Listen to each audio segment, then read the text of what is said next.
So hey everybody, hopefully you guys are having a wonderful day today. Today I am doing some saltwater water changes, and I actually wanted to show you as I'm doing it how I do the mixing and show you kind of my room and what it's like, and tell you a story what happened yesterday on my saltwater tank and why I have all my fish in two 10-gallon aquariums. Well, and both my 10 gallons are filled with fish.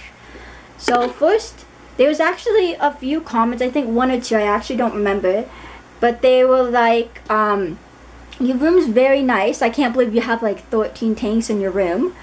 So I actually want to show you guys right now. I'm actually kind of embarrassed because it looks like a disaster in my room right now. When it comes to water changes, I'm not very organized.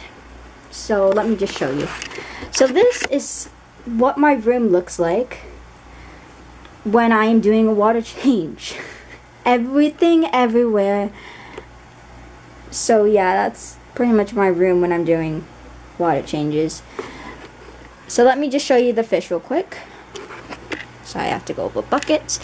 But right now I have my clowns from the 30 into the 10-gallon quarantine because they need to be treated for ick. So yeah. So the story behind that, sorry, let me just flip the lens, is I got a copper band. It's I don't know if I have a picture of it, but it's called a copper band. It's like a butterfly. I had it, it died in 4 hours, and then this morning I had to move my saltwater fish, my two clowns, into the quarantine tank. So this is going to be no fish besides snails for the next month. And that is also what this 20-gallon is going through as well. So yeah, that's one thing about salt. That's just how I do it. I feel like it works best leaving it for a month and then putting fish back in. It just seems to work for me the best.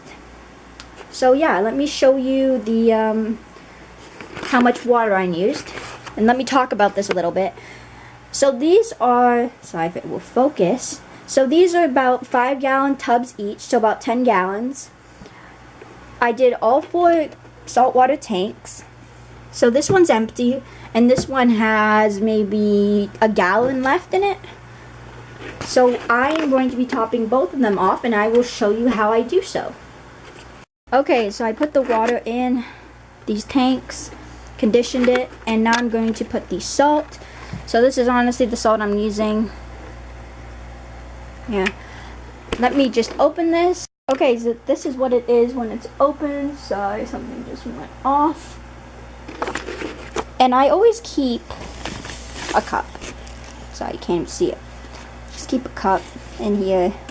I know I should change that out because it's all disgusting. But yeah, so I'm gonna put some salt, and I'll show you. Just grab. I usually grab. Try not to spill in the process. In. Oops, making a mess everywhere.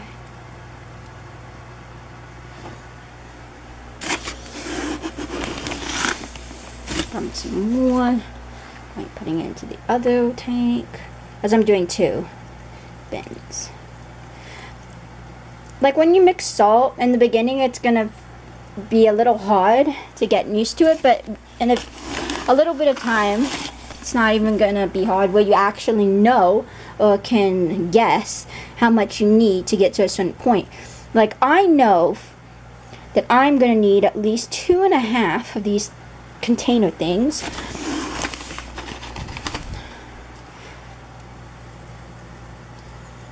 About there.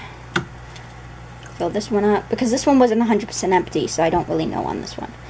But I did do 1.5 and then 2.5 in this one. And now we're going to get my refractometer. But first I have to mix it. So I'm going to mix it with a net. That's just what I use. So I'll be back with you in a bit. Okay, so I am done mixing, and I'm going to see using this. It's called a refractometer. You pretty much put this end into the water, trying to open it with one hand. So pretty much like this.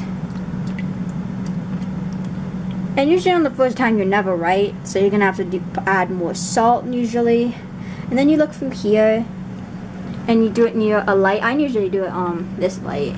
So yeah, let me just do that.